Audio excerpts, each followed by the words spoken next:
Okay, guys, wanted to talk to you about a project I just finished up, and what I did and why I did it. Basically, it's a my own 22, right? Basically, customized 22. Built this sucker myself with a Glock 22, which is a 40 caliber lower, and an Advantage Arms conversion kit. Put this guy together, all said and done. This thing cost me about $260, and that's everything.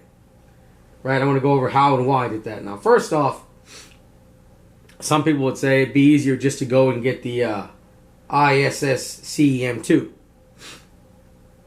which is a 22 handgun modeled after a Glock 19, basically.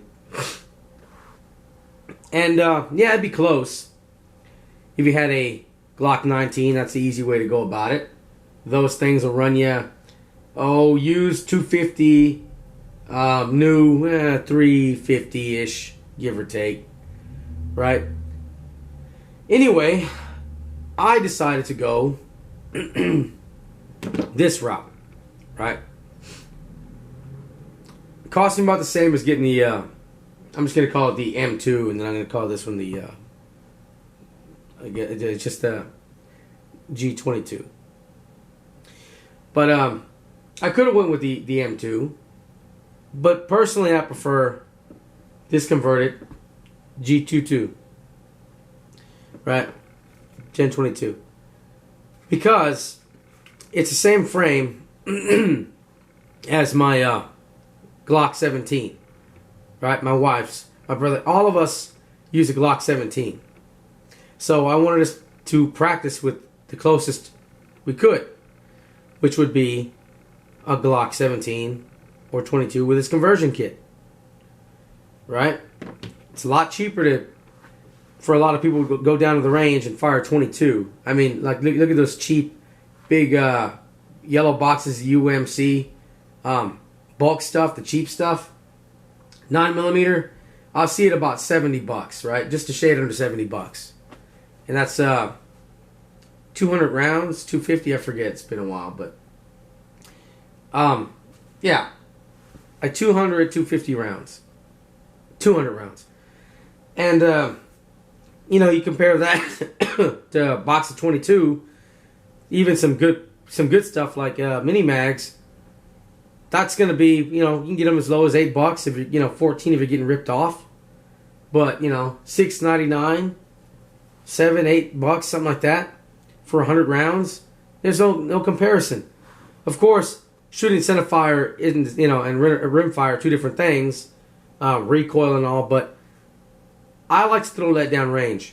I think it's better to fire a 22 conversion kit over some expensive, laser modification that's going to cost you almost as much as getting a gun, right? Just to shoot at reflective targets. I don't buy into that stuff. I like throwing let down range. Now, 22 is not the same as firing 9mm, less recoil. It's easier to get back on target with a 22 than that. But, I mean, you can take a lot of people out there. Imagine the cost of buying several boxes of that UMC, right? Which is going to run you $70 with tax and all. Say you got, half a dozen people out there, right? This thing pays for itself already, right? It pays for itself. And they get training on that platform. But the other reason, instead of having a conversion kit in my bug out bag, I wanted to have a whole standalone gun. This thing sits in my bug out bag, right? With a few hundred rounds of ammunition. And it just sits there. I take it out when I'm going to go to the range. I clean it and I put it back in there. I have a whole standalone gun. And the other thing is, having this in my bug out bag, if the wife loses her gun, here's a backup. I lose mine, here's a backup. If, you're a prepper, you better prepare for unforeseen circumstances. What if the wife or I lose a gun? Right? Let's say she loses her G17, and it's just me and her. She loses her G17, right? And she takes this thing, and I have my G17. Then let's say something malfunctions in this Advantage Arms upper, and let's say something, a spring or something gives out on my G17 lower. Well, I can put together a gun, another 9mm, out of these two parts. If I got the M2, that's not happening, right? I might have to switch out a part or two, but for the most part, I could just pop this frame on there, and there you go, right? So I got options there. I wouldn't have that with the ISSC M2. I would have it with a Glock frame. Now, let's go over the pricing. You guys are probably wondering about that first off.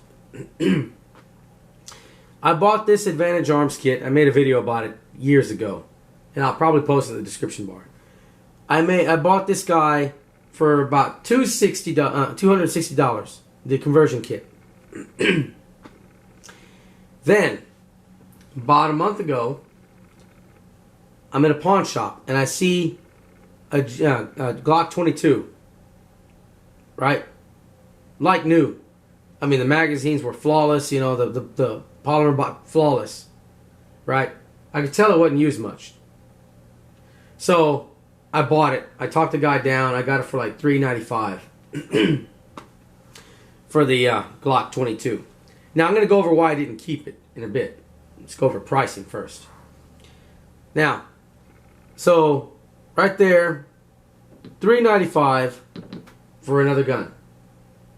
Then I sold off the parts on eBay. The upper, I got $350 plus shipping, right? The Glock magazines, like new,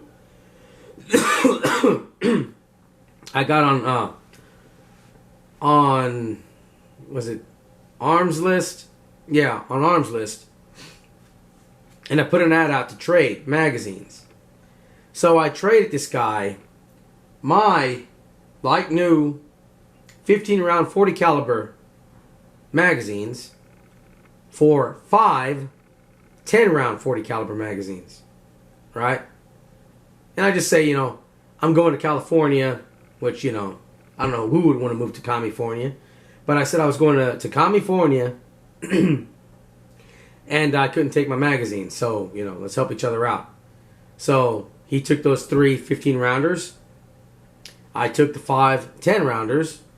And I sold those on eBay.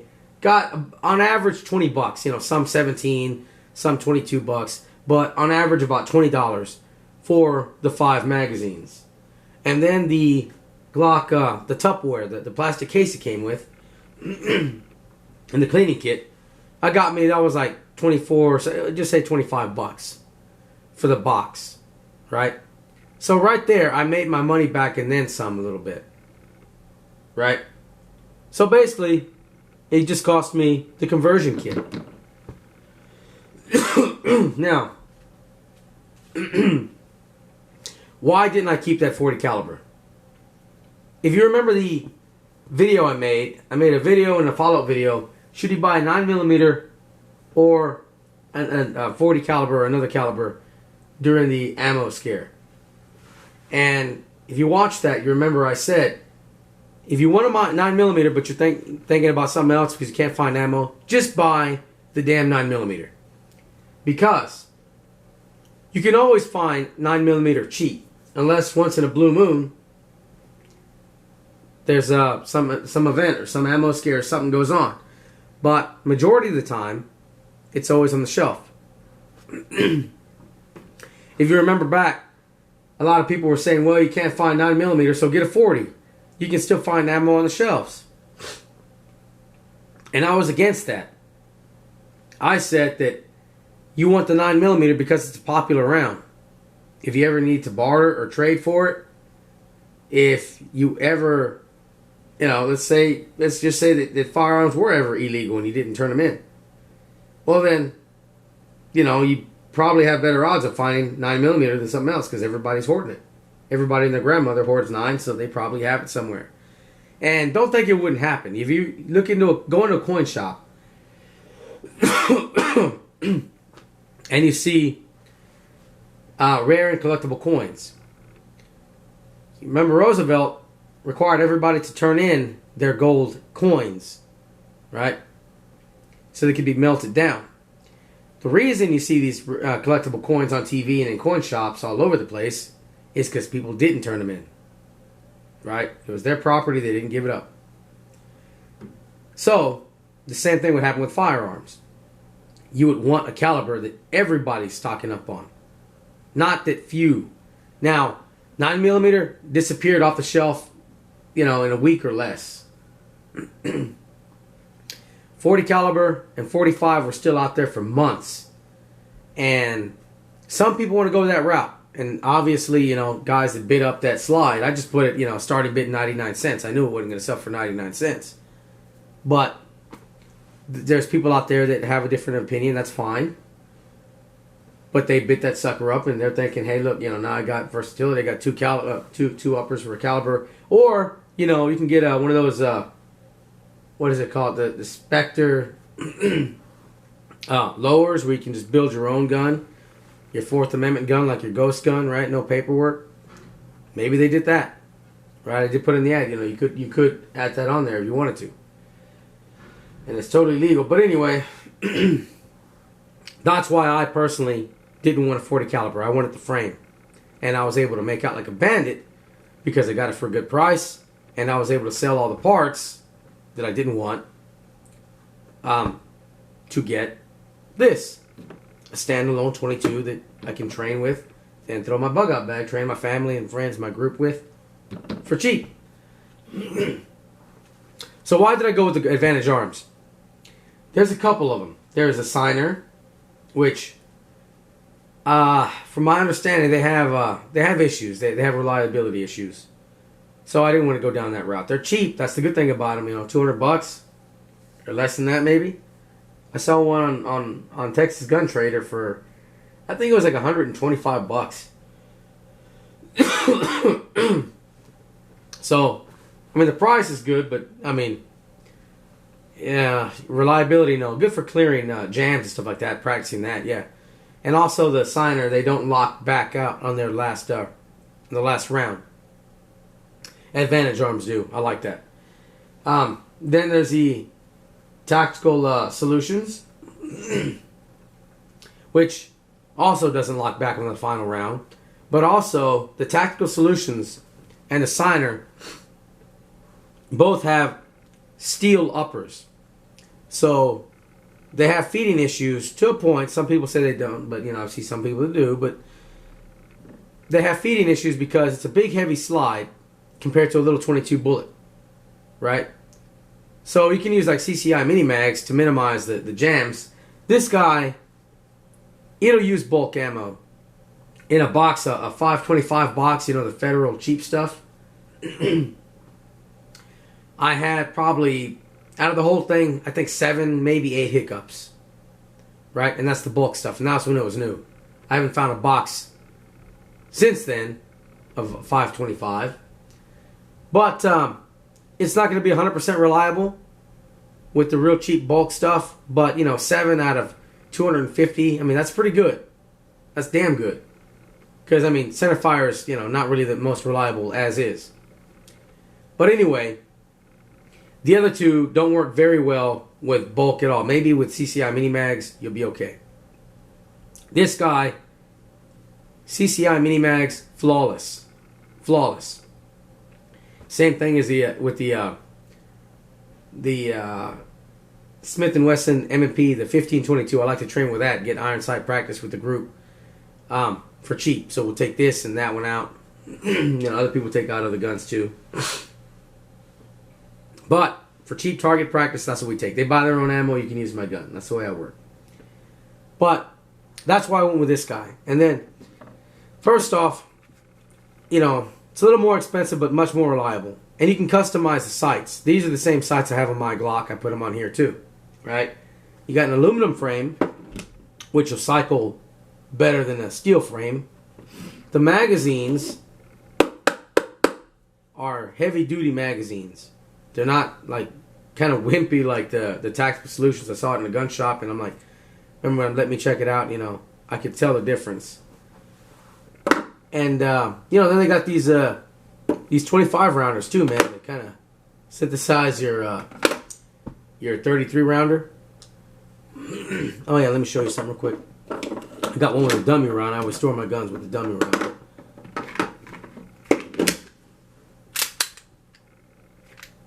Locks back, empty chamber, and the slide release. Everything actually works, right? Put that dummy round in there. Which I like to just store my guns with dummy rounds. And he'll go back up in the bug out bag. But anyway, that was what I did. Like I said, I more than paid for the slide. I mean, this slide paid for itself, man.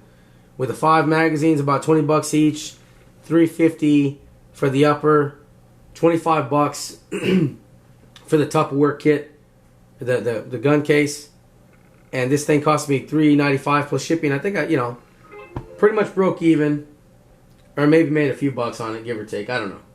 But anyway, that's what I did and why I did it, right? So you guys let me know what you think, man. Did I do the right thing, wrong thing? You agree with that? You don't agree with it? You know. Anyway, something I wanted to do for a while, and when the opportunity presented itself, I hopped on that, man.